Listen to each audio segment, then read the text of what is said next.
Welcome to a slippery slide play. I'm Bob the Glassblower. And I'm Alice to Allusion. And we're diving into Hart Crane's to Brooklyn Bridge. Someone out there wants a closer look, and we aim to please. So listeners, get ready to unpack some serious poetry. It's not just about a bridge, right? Oh, absolutely not. It's about, well, it's about everything. Ambition, progress, those big, timeless questions we still ask ourselves. And Crane, he really throws you into the deep end with this one. He doesn't shy away from complexity, that's for sure. Layers upon layers, right from the very first lines. Speaking of which, shall we?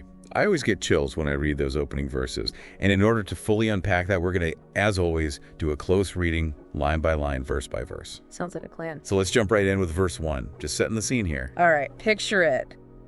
The harbor. Okay, yeah. City's buzzing, you're by the water. I'm there. How many dawns chill from his rippling rest, The seagull's wings shall dip and pivot him, shedding white rings of tumult. building high over the chained bay water's liberty. What jumps out for you there? I mean, it's so visual. Right. You've got the seagull, like freedom, against the backdrop of the city, and then that liberty at the end. Ooh, it kind of hangs there. Heavy. Right. Subtle, but man, Crane knows how to pack it in. And that seagull, it's gonna come back, trust me. Nature, right there with all the human stuff. And that contrast, nature and man-made, is everywhere in verse 2. Oh yeah. Things get tighter, wouldn't you say? Yeah. More claustrophobic. Then with inviolate curve, forsake our eyes. As apparitional as sails that cross some page of figures to be filed away. Till elevators drop us from our day. Oh, man. Talk about getting swallowed up. Like we're just another face in the crowd here. Even those sails, they should be free. But they're like ghosts now. Right. Like we thought they meant something, but now it's just figures to be filed away. We're just cogs in the machine. But I don't know, those sails are apparitional. There's something else going on there. Yeah, there's a mystery there. It's like, even with all the concrete, all the progress, there's still something we can't quite grasp. Exactly. And that feeling of being overwhelmed, it only gets more intense in verse 3. Oh, yeah. Let's see where Crane takes us next. Into the dark heart of the city. Lay it on me. I think of cinemas, panoramic slights, With multitudes bent towards some flashing scene never disclosed. but hastened to again, foretold to other eyes on the same screen. Man, that is bleak. We're just consuming, and it doesn't even mean anything. Crane's onto something there with the cinema, right? This Right. brand new technology. We think it's progress, but are we just on this treadmill to nowhere? It makes you think, right? Right. What is progress? But we're getting ahead of ourselves. We're about to meet the bridge. Yes. The bridge. Watching it all? Ready for verse 4. Bring on the bridge. Verse 4. The bridge finally gets its moment. It's a heck of an entrance. Give me the grand tour. And thee, across the harbor, silver paste. As though the sun took step of thee, yet left some motion ever unspent in thy stride. Implicitly thy freedom staying thee. Hold on. Okay, it's like the bridge is like this god or something striding. But implicitly, thy freedom staying thee? What's that about? What do you think? It's like the bridge is powerful, right? Huge, but there's freedom in that too, not like those figures down below. Exactly. Big contrast, right? This permanent thing and us just temporary, which Crane reminds us of real quick. Verse 5. Back down to earth with a thud. Yeah, this one's rough. Hit me. Out of some subway scuttle cellar loft, A bedlamite speeds to thy parapets, tilting there momently. shrill shirt ballooning. A jest falls from the speechless caravan. Talk about a change. 1 minute majesty, next minute this bedlamite. It's like a punch to the gut. Who is this guy? Why is he out there? See, that's Crane. He doesn't spell it out. But it could be anyone, right? Anyone pushed too far by life, by the city. And that jest falling, nobody even notices. It's heartbreaking. It really is. He's totally alone in that crowd. Nobody sees him, nobody hears him. But the bridge does. Always watching. Verse 6. Down wall, from girder into street noon, leaks a ripped tooth of the skies acetylene. All afternoon, the cloud-flown derricks turn. Fake cables breed the North Atlantic still. Even with all that's going on, the bridge is still part of something bigger. It's like it's breathing. Right. It has this, this wisdom. It's seen it all, but it's still here. That's comforting. The world's a mess, but the bridge just keeps going. And that's where things get really interesting, Right. because now Crane takes that idea He and gets kind of spiritual on this. verse 7, ready for it. Let's do it. Verse 7 always gets me thinking. It's a trip, right? It is. Like we were just in the thick, and then, boom, Crane takes us somewhere else. Higher plane. Exactly. Verse 7. And obscure as that heaven of the Jews, thy guerdon. Accolade thou dost bestow of anonymity time cannot raise. Vibrant reprieve, and pardon thou dost show. Okay, so much going on there. Obscure as that heaven of the Jews. That gets me every time. What's he getting at? Crane, man, he loved old stuff. Mysteries, things we can't really know. Like ancient knowledge? Yeah, but also like something bigger than us. And the bridge, it's part of that. And then the guerdon. The reward is anonymity. That's weird. Total opposite of how we think now, right? Fame, all that. But Crane's saying maybe there's freedom in being just one of many. Like the bridge. Time doesn't touch it the same way. Yeah, like we can rest in that. It's a reprieve, right? Totally. And that's just the beginning. Verse 8, it gets even bigger. Okay, yeah. Things get pretty intense there. Ready to go there. O harp and altar of the fury fused. How could mere toil align thy choiring strings? Terrific threshold of the prophet's pledge. Prayer of pariah and the lover's cry. Man, Crane's imagery. So much going on. He's wrestling with big stuff here. What humans make, you know, the harp, it's beautiful, but then the altar, it's... Yeah, it's got that double edge.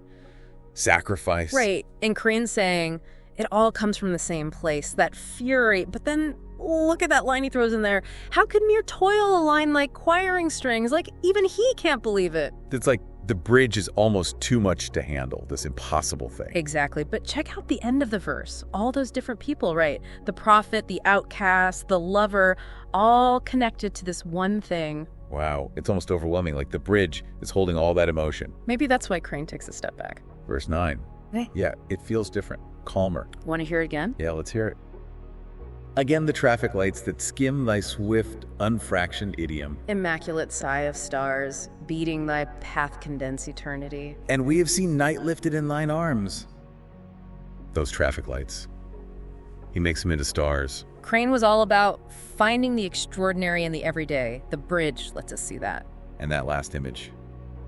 Night lifted in thine arms. So much power in those words. What do they say to you? I don't know, I get this sense of hope. Like no matter how dark it gets, the bridge is still there, holding it all. That's Crane for you. Finding hope, even in the shadows. Crane isn't afraid to challenge his readers to make them work a little to uncover the poem's depths. So it's not exactly a walk in the park. More like an exhilarating climb. Right. With stunning views along the way, Yeah. if you're willing to put in the effort. I like that. Good. Speaking of putting in the effort, Okay. I think it's time we hear the verses our listener is particularly curious about. Okay, let's do it. Could you read verses 10 and 11 for us? Absolutely. Yeah. Here are verses 10 and 11 of Hart Crane's To Brooklyn Bridge. 10. Under thy shadow by the piers I waited. Only in darkness is thy shadow clear.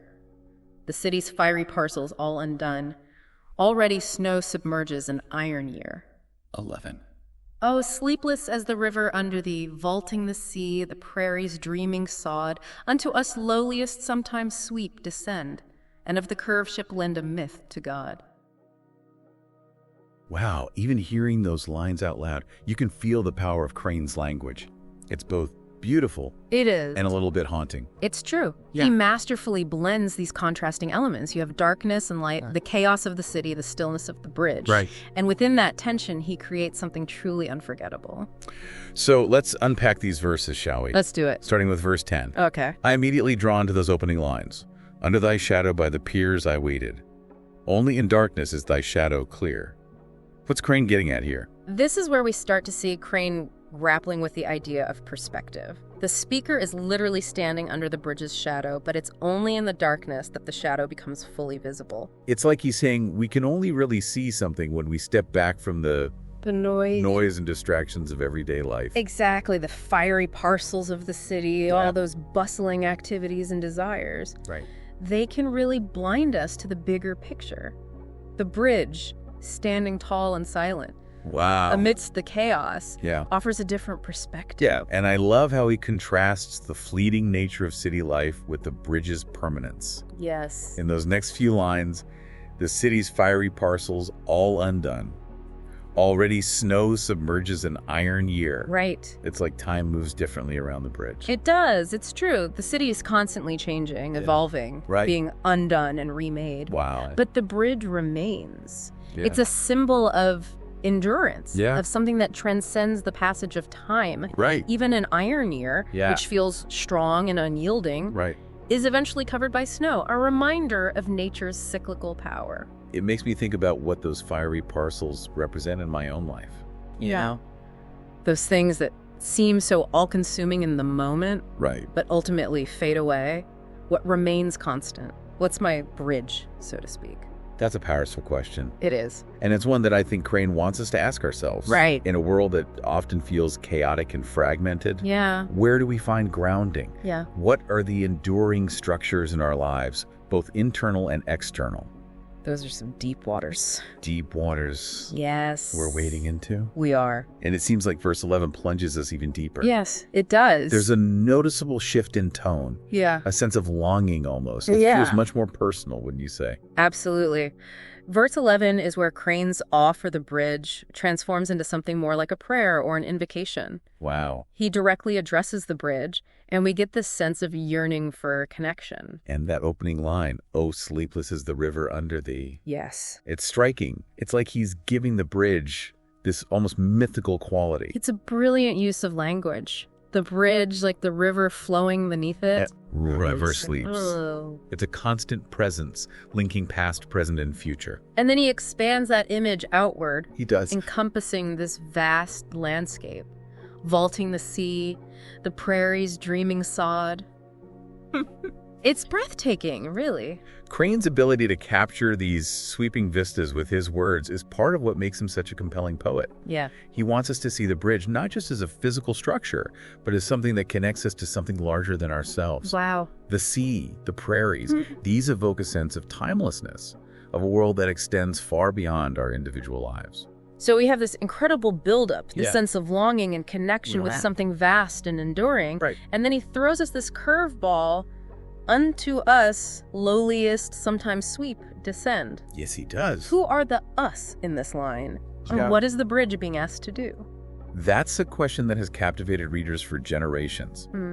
The us could refer to humanity as a whole, Right. to those who feel lost or insignificant in the grand scheme of things. Right. It's a plea for the bridge. Yeah. This symbol of strength and connection to Yeah. reach down to us. Right. To offer a sense of hope or belonging. It's almost like a prayer, isn't it? It is. Asking for something beyond ourselves Yes. to offer guidance or solace. Exactly. And then comes what might be the most enigmatic line in the entire poem. Yes. And of the curved ship, lend a myth to God. Okay, I have to admit that line throws me for a loop every time I read it.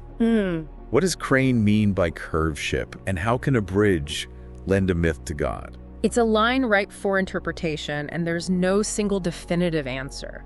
But that's part of what makes it so powerful. Right. Some scholars believe curved ship refers to the bridge's physical form, Okay. its graceful arc that seems to defy gravity. Okay. It's a testament to human ingenuity, Yeah. a way for us to impose our own order on the world. So is Crane suggesting that we're creating a new kind of mythology? Perhaps. One based on human achievement rather than traditional religious beliefs? It's possible Crane was living in a time of great societal change, where traditional beliefs were being challenged by new scientific discoveries and a growing sense of human potential. Perhaps the bridge, the symbol of human progress, represents a new way of understanding our place in the universe. It's not about replacing God, but about finding the divine in unexpected places. Wow. So even though we may never know exactly what Crane meant by those final lines, Right. we can still appreciate their power and ambiguity. Absolutely. And I think that's one of the most rewarding aspects of engaging with poetry. Yes. It invites us to bring our own interpretations, our own experiences, and to find meaning in the spaces between the words. Well said. And thinking back to our listener who requested this deep dive, Yes. I hope we've provided them with some food for thought, I think we have. some new ways of approaching these complex and rewarding verses. And thanks to all of you for listening. We'll be back next time with another deep dive. Until then, keep reading, keep thinking, and keep those great questions coming.